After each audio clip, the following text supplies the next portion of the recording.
On February 13th, 2021, Illumina's 23-minute, 53-second, 1.7 random seed glitchless Minecraft speedrun celebrated its 1-year anniversary of being the world record. Despite top runners' best efforts to keep the record from reaching this point, it had survived an entire year. While this record was very impressive, and is going to be the subject of its own video on this channel sometime soon, a lot of top runners thought it would soon be beaten. There were various predictions for who could beat it, and as with all Minecraft versions, there were plenty of top runners who were skilled enough to beat it should the necessary RNG come their way. But in such an RNG-based game, what can be just as valuable as the skill to capitalize on great RNG is the dedication to grind for it. Quietly during this time, a man named Cscuile, an underappreciated Minecraft genius and pioneer of speedrunning, had been grinding his runs. And very soon after Illumina's 1.7 record celebrated its birthday, Cscuile's time would come with a world record of his own. Welcome to another Minecraft world record analysis, and today I'm going to be breaking down Cscuile's 23-minute, 4-second run on pre-1.9 RSG.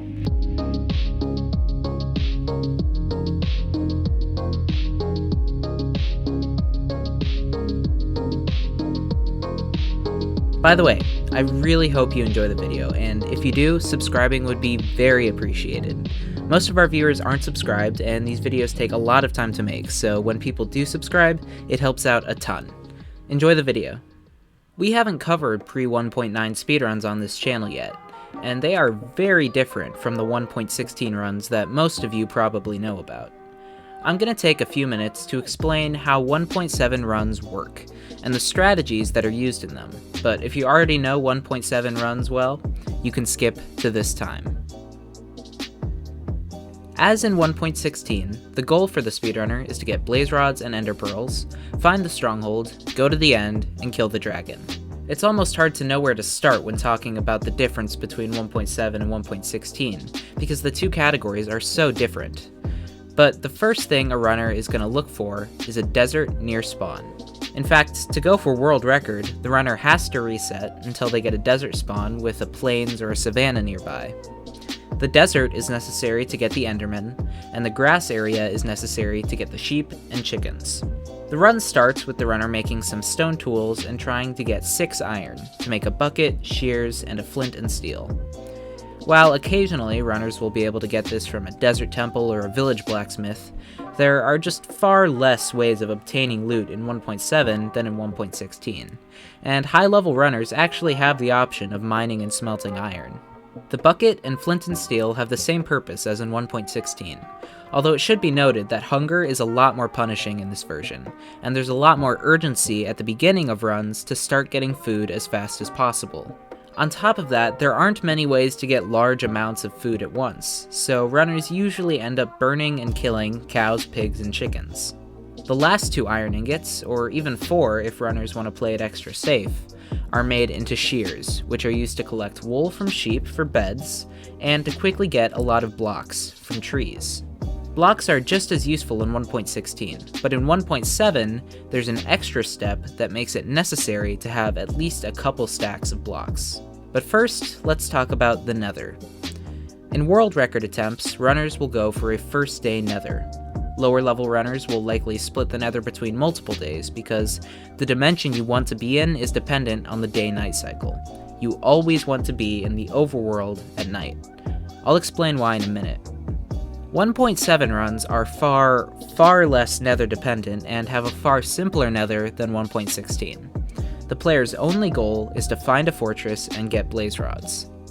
The less time spent looking at the old netherrack texture, the better. Once they return to the overworld, they have to start worrying about ender pearls. The reason a desert is necessary is because more endermen spawn in deserts than in other biomes. Enough that, with well-implemented strats and good RNG, the runner can get all 12 ender pearls in one night. The way they do that is by building this little structure right here. It looks kind of complicated, but it's really just a hole that the player can get into and that mobs can't. There's a chest for the player to put all of their items in, and lava for them to kill themselves in. Once this is set up, they build straight up 128 blocks, leaving some ladders near the bottom of the tower. When they get to the top, they place a bed, set their spawn, and jump down. They'll be able to grab onto the ladder without taking fall damage, and kill themselves in the lava when they're ready. The runner then spends the night going through the process of killing themselves in lava, dropping down, looking at all the endermen they can see, going in their hole, killing the enderman, storing the pearls, killing themselves, and repeating. The reason this works is that in 1.7.2, mobs despawn when they're 128 blocks away, meaning by killing themselves, the runner is erasing all the mobs in the world and regenerating them almost immediately. This means that after killing the 3 or 4 endermen within sight, instead of waiting for more to spawn, which occurs very slowly, they erase all the mobs and replace them with new ones, a few of which are bound to be more endermen. These tower strats were actually pioneered by, among others, Cscuile himself.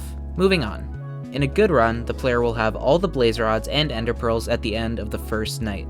Like in 1.16, they use the Eyes of Ender to triangulate the location of the end portal.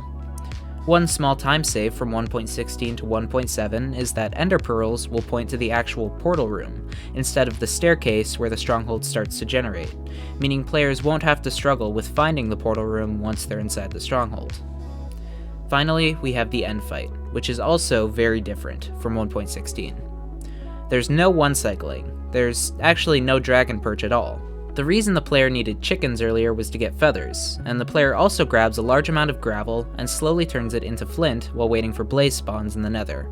With these elements, they can craft a decent amount of arrows, although the majority of the damage to the dragon is still done by beds. Like I said, in this version, instead of shooting dragon's breath at you and coming down to perch every once in a while, the dragon actually dives straight at you and attacks you directly. The player has to time the bed explosion just right to deal maximum damage to the dragon, while avoiding a collision. For me personally, I think these fights take a lot more skill and are a lot more entertaining than 1.16 dragon fights. There's also less RNG, as there's a smaller variation in how long it'll take for the dragon to attack you than there is in the dragon perching in 1.16, although the RNG is definitely still significant. In between beds, the player shoots at the dragon or nearby towers. A lot more towers generate in 1.7 than 1.16, so the player has no chance to destroy them all. But if they can shoot the ones nearby the dragon, they can keep the dragon from healing as much in between beds, and even deal damage to the dragon directly if the timing is right. After usually about 6 successful beds, although it can be more or less, the dragon is defeated, and the speedrun is complete. Now that you have a solid understanding of the category, it's time to break down the new record. But before we get into the run, let's take a look at the runner. Cscuile is a bit of an enigma in the Minecraft community. He's well known and respected by his peers, but he's been the subject of unfortunate fates throughout his Minecraft career. Before this world record, maybe his greatest visible legacy was having his legacies credited to other people. Cscuile, while not exactly what would be defined as an established speedrunner, is a pioneer of Minecraft speedrunning strategies, especially when it comes to 1.7 RSG. Sadly, the credit has rarely gone to him for these strategies. By far, his biggest invention is what is commonly referred to as the Dream Portal, or the Minecraft speedrunning portal, where the player makes another portal with a lava pool and a bucket of water. Another pivotal invention that Cscuile was a creator of is what many refer to as the Illumina Tower, or the widely used tower strats in 1.7 RSG. The fact that he invented these two iconic speedrunning strats should show you how much of a backbone Cscuile has been to the speedrunning community, and how he's been there from nearly the beginning. Unfortunately, the recent boom in speedrunning led to almost no benefit for Cscuile. While he runs a semi-active YouTube channel, his most popular videos are unrelated to speedrunning. The frustration from the complete lack of appreciation for what he contributed to what has since become an incredibly successful genre of Minecraft content understandably got to him to an extent. Despite being such a pioneer, his personal best on the 1.7 leaderboard was a relatively high 35 minutes, set all the way back in July 2019, and he had since deleted his speedrun.com account. It seemed like only dark days were ahead for Cscuile when it came to Minecraft speedruns, and indeed, he took a long break, not from Minecraft, but from speedrunning. but on December 5th, 2020, he announced on his Twitter that he was going to start grinding for world record again. And when he said grind, he meant it, going through several hundred runs a day, reaching his 10,000th attempt only 2 weeks after he announced his grind. He did this partly out of determination, but partly out of necessity. He would only have 2 weeks before real life would intervene with his ability to grind so hard. 7 weeks later, after 400 hours and 35,000 attempts, he announced that he did his best to persevere, but he would finally have to start taking it slow and not grinding as hard, with no world record to show for it. 3 weeks after that, something special happened. The grind finally paid off. Now it's time to dive into the run.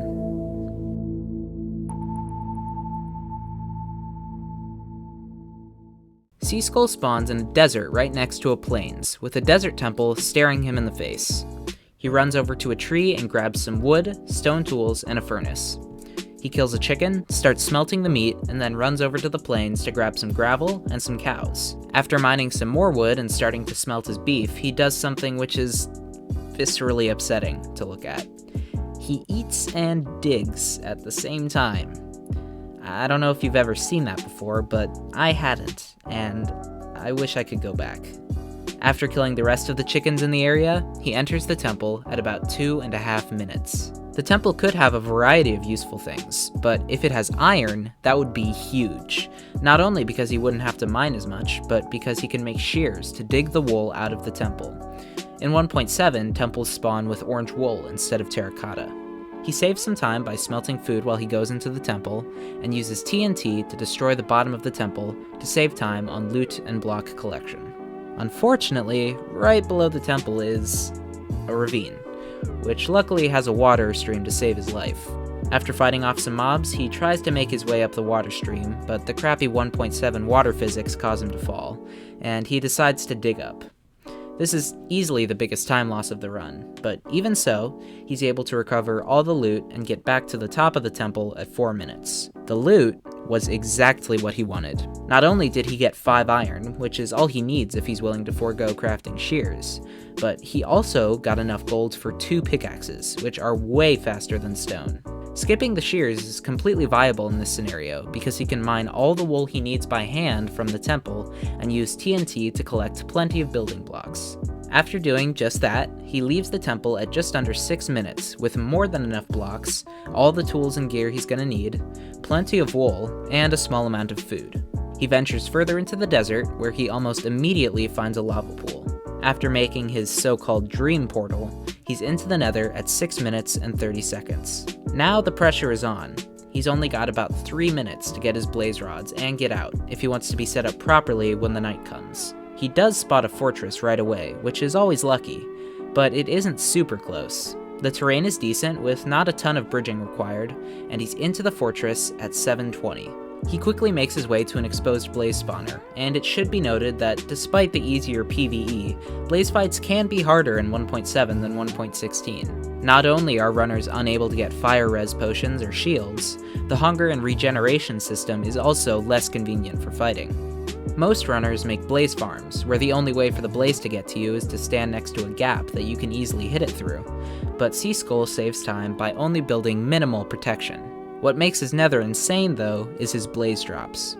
He gets 6 blaze rods out of 7 kills, and is able to leave the fortress after only 3 quick blaze cycles. Having an uneventful blaze fight was also necessary due to his small amount of food, and overall, he's on a great pace when he returns to the overworld at 9.5 minutes. At this point comes the most unique part of this run, the debut of a new tower strat developed by Cscuile, the Chaos Tower.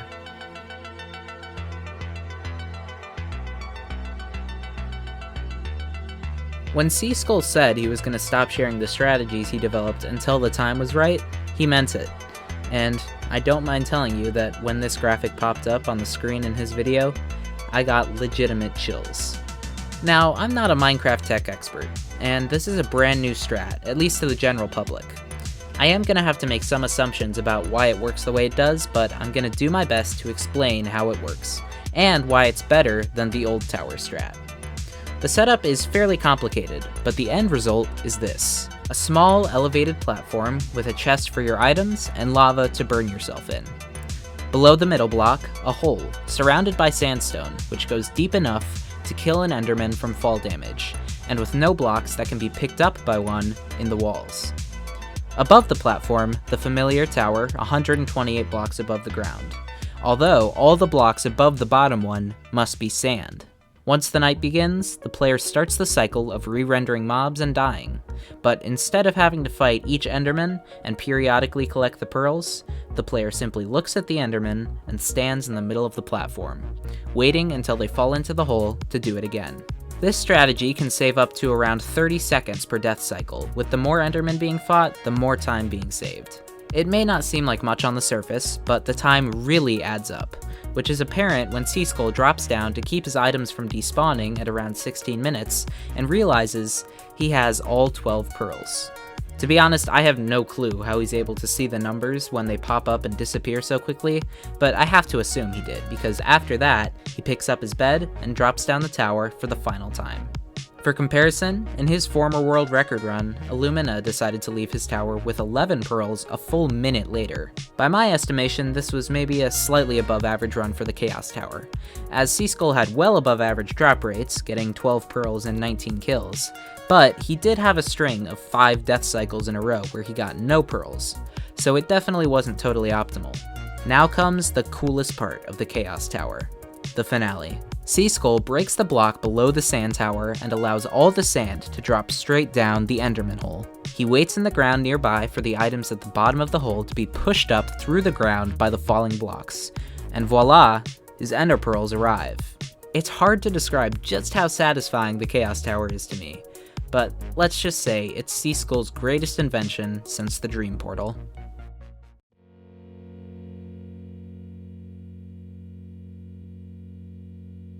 After leaving the Chaos Tower at 17 minutes, the rest of the run sticks to pretty conventional strats.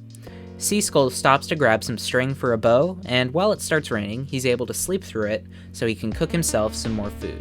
After about 3 minutes of traveling, he's able to triangulate the location of the stronghold, right as he runs out of land.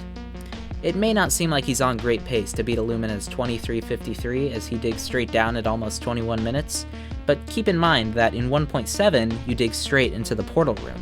He's into the end at 21:15, and the dragon fight begins.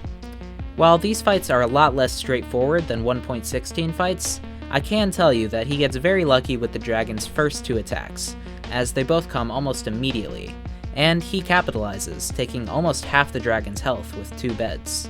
The third attack comes fairly quickly as well, followed closely by a fourth. These attacks don't take nearly as long to happen on average as the average dragon perch in 1.16, but still, this is a very fast fight. With the dragon able to heal somewhat, it's about 1 perfect bed's worth of damage away from defeat. But with a full 90 seconds between him and the record, Cscuile smartly doesn't play it too risky, getting a good but not perfect bed, and preparing to finish the dragon off. With the first slow attack of the fight, the dragon is able to heal almost back to where it was before the 5th bed. But not quite. Cscuile clutches the last bed and, subsequently, a new 1.7 world record, for the first time in over a year. Now, there's usually a section of these videos where we talk about how fast a run could have been, but in this case it seems pretty straightforward to me. Through a combination of suboptimal movements and slight errors, Cscuile could have played this seed about 1 to 2 minutes faster, by my estimation. That's not to say he played it badly, he played it better than almost anyone in the world could have. But with theoretically perfect gameplay and really good RNG, I think this seed could have been, at best, a sub 21. As for the potential of 1.7 RSG in general, Cscuile states plainly at the beginning of his video, these strats could bring the world record down to about 16 minutes. I think I'll trust the experts on this one. That's about it for this Minecraft world record analysis. I hope you enjoyed the video, and if you did, be sure to drop a like so more people can see it. If you like our content, subscribing is always appreciated, and be sure to follow us on Twitter and join our Discord. Thanks for watching, and I'll see you in the next one.